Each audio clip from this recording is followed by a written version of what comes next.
क्या आपने कभी सोचा है कि एक नेता की कही गई बात दुनिया की सच्चाई बता सकती है? साल 2008 में गद्दाफी ने अरब दुनिया को लेकर एक प्रेडिक्शन की थी, वो आज सच साबित होती दिख रही है। गद्दाफी की चेतावनी और आज की सच्चाई के बीच क्या कनेक्शन है? क्यों अरब देशों में खुशहाली की जगह अराजकता ने ले ली? गद्दाफी की गोल्डन दिनार प्रोजेक्ट और उसकी मौत के पीछे की असली वजह क्या थी? और कैसे गद्दाफी का एकजुट होने का संदेश आज की मिडिल ईस्ट के हालात को बदल के रख देता? आइए इसे गहराई से समझते हैं। साल 2008 में लीबिया के लीडर गद्दाफी ने एक इम्पोर्टेंट बयान दिया, जिसमें उन्होंने मुस्लिम कंट्रीज को, खास तौर पर अरब कंट्रीज जैसे सऊदी अरेबिया और यूएई और कतर को आगाह किया। उन्होंने कहा था कि उन्हें जल्दी ही मार दिया जाएगा और उसके बाद बाकी अरब कंट्रीज की सरकारों को भी उखाड़ फेंका जाएगा। और उन्होंने सभी कंट्रीज को एकजुट होने को कहा और वार्निंग दी कि ऐसा नहीं हुआ तो सभी अरब देशों को तबाह कर दिया जाएगा। गद्दाफी की इस वार्निंग को उस टाइम किसी ने भी सीरियसली नहीं लिया, यहाँ तक कि एक अरब देश के लीडर ने इस बात पर मजाक तक उड़ाया। वह लीडर कोई और नहीं बल्कि सीरिया के प्रेसिडेंट बशर अल असद थे, जिन्होंने गद्दाफी के बयान पर हंसी उड़ाई थी। हालांकि टाइम ने गद्दाफी के प्रेडिक्शंस को सही साबित कर ही दिया और आज हम ये सब होते हुए देख पा रहे हैं। अब बड़ा सवाल उठता है कि गद्दाफी ने इन बातों को 16 साल पहले कैसे बता दिया था। इन सवालों के जवाब जानने के लिए वीडियो में बने रहें। वीडियो में आगे बढ़ने से पहले वीडियो को लाइक शेयर जरूर करें और अगर आप इस चैनल पर नए हैं तो चैनल को सब्सक्राइब जरूर करें। चलिए वीडियो में आगे बढ़ते हैं। जैसा कि आज हम सब देख रहे हैं कि अब 2024 में सीरिया की सरकार में बड़ा बदलाव आ चुका है। हालांकि इस साल एक रिपोर्ट में बताया गया कि सीरिया मिडिल ईस्ट में मिलिट्री पावर में 8वें नंबर पर आता है। सीरिया के पास तोप, गोला बारूद, missile, fighter jets, naval force और करीब 5 लाख सैनिक हैं। लेकिन फिर भी केवल 2 हफ्तों में सीरिया की मिलिट्री ने हथियार डाल दिए, या यूँ कहें कि एसटीएस के लड़ाकों को हथियार सौंप दिए और वर्दी उतारकर सादा कपड़े पहन लिए। उन्होंने लड़ाई नहीं की क्योंकि अमेरिका के सैंक्शंस की वजह से सीरिया में गरीबी बढ़ती जा रही थी। सीरिया के पास तेल होने के बावजूद उसका कोई खरीदार नहीं था। सीरिया की इकोनॉमी बुरी तरह टूट चुकी थी और सैनिकों को सैलरी के तौर पर 15 से $60 तक ही मिल रहे थे, जिससे उनका खुद का पेट नहीं भर रहा था और सैनिकों के परिवार भूखमरी के कगार पे थे। हालांकि ये सेना 2016 में रेबल्स को हराने में कामयाब रही थी। अब देखा जाए तो सीरिया की गवर्नमेंट को बड़े कॉन्फ्लिक्ट और रेबल्स का सामना करना पड़ा है। कई एनालिसिस का मानना है कि इसमें बाहरी ताकतों का हाथ है। जैसा कि अमेरिका और इजराइल पर हमेशा आरोप लगाए जाते हैं कि कुछ ग्रुप्स को हथियार, ट्रेनिंग और अन्य मदद दी ताकि मिडिल ईस्ट में अपने हितों की पूर्ति की जा सके।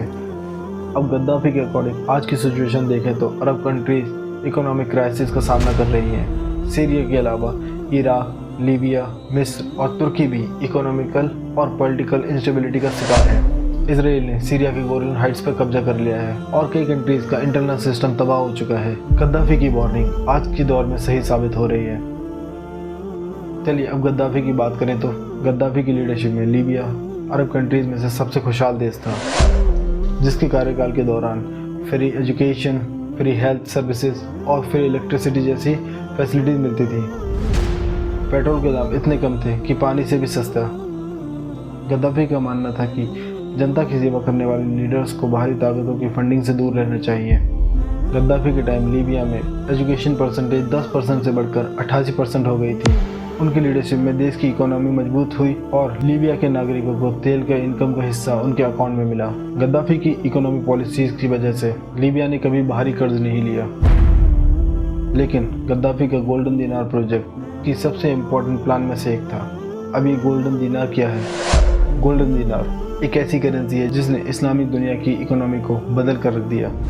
गोल्डन दिनार का पहला इस्तेमाल इस्लामिक खलीफा अब्दुल मालिक बिन मारवा के शासनकाल में हुआ। ये दिनार सोने के बनाए जाते थे और इसका वजन लगभग 4.25 ग्राम होता था। दिनार पर कुरान की आयतें और इस्लामिक सिंबलाइज किया जाता था, जो इसे स्पेशल बनाता था। गोल्डन दिनार का उपयोग सिर्फ इस्लामिक देशों में ही नहीं था, बल्कि यूरोप, अफ्रीका और एशिया के बाकी व्यापार के लिए भी यूज़ किया जाता था। इसकी सबसे खास बात थी कि ये करेंसी अपनी वैल्यू नहीं खोती थी, क्योंकि ये सोने की बनाई जाती थी। अब गोल्डन दिनार प्रोजेक्ट का क्या पर्पस था? इसका पर्पस था कि अरब कंट्रीज में एक करेंसी चलाई जाए और तेल के कारोबार में डॉलर पर से डिपेंडेंसी ख़त्म की जाए। लेकिन ये प्लान वेस्टर्न कंट्रीज़ के हितों के खिलाफ था। और एनालिस्ट का मानना है कि इस वजह से अमेरिका और नेटो कंट्रीज ने लीबिया पर हमला किया और गद्दाफी की सत्ता का अंत किया। गद्दाफी की मौत बेहद दर्दनाक थी। उन्हें पकड़ने के बाद उनके साथ ज्यादती की गई और जुल्म कर कर के मारा गया। गद्दाफी की मौत के वक्त उनके शब्द थे, तुम नहीं जानते तुम क्या कर रहे हो, और उनके शब्द आज भी याद किए जाते हैं। उन्होंने अपने कत्ल से पहले कहा था कि वे विदेशी ताकतों के बहकावे में आ गए हैं। गद्दाफी की मौत से पहले लीबिया में हालात बहुत अच्छे थे, लेकिन उनकी मौत के बाद सिचुएशन पूरी तरह से बदल गई। 2011 में गद्दाफी की मौत के बाद लीबिया में अराजकता फैल गई। गद्दाफी के टाइम जो खुशहाली और शांति थी वो अब नहीं रही थी। अब लीबिया में माफिया, टेररिस्ट ग्रुप और बाहरी इंटरफेरेंस की वजह से सिचुएशन बद से बदतर हो चुकी है और असुरक्षा ने लीबिया के लोगों की ज़िंदगी मुश्किल बना दी है। जिस देश के पास कभी $150 बिलियन का विदेशी रिजर्व था, वह आज कर्ज में डूबा हुआ है। अब देखा जाए तो गद्दाफी की वार्निंग और प्रिडिक्शन आज सच साबित हो रही है। उन्होंने अरब देशों को एकजुट होने को कहा, लेकिन उस टाइम उनकी बातों को सीरियसली नहीं लिया गया। लेकिन अरब कंट्रीज जैसे सऊदी अरेबिया, यूएई, कतर और बहरीन में आज जो हालात हैं वे उनकी दूर की सोच का सबूत हैं। गद्दाफी के गोल्डन दिनार का सपना अगर कंप्लीट हो जाता तो शायद आज अरब कंट्रीज की सिचुएशन बेटर होती। अब लीबिया की बात करें तो गद्दाफी की मौत के बाद लीबिया की सिचुएशन बद से बदतर हो गई। इकोनॉमिक क्राइसिस, पॉलिटिकल इंस्टेबिलिटी और बाहरी इंटरफेरेंस ने लीबिया को जंग के मैदान में बदल दिया।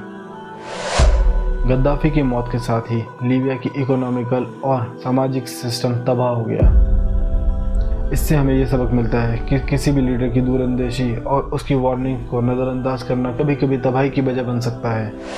गद्दाफी की प्रेडिक्शंस और उसके वार्निंग्स इतिहास को हमेशा याद रहेंगी। आज की वीडियो में बस इतना ही। आप सभी से रिक्वेस्ट है वीडियो को लाइक, शेयर और अपनी राय कमेंट में ज़रूर बताएं। अब प्लीज़ चैनल को सब्सक्राइब जरूर करें।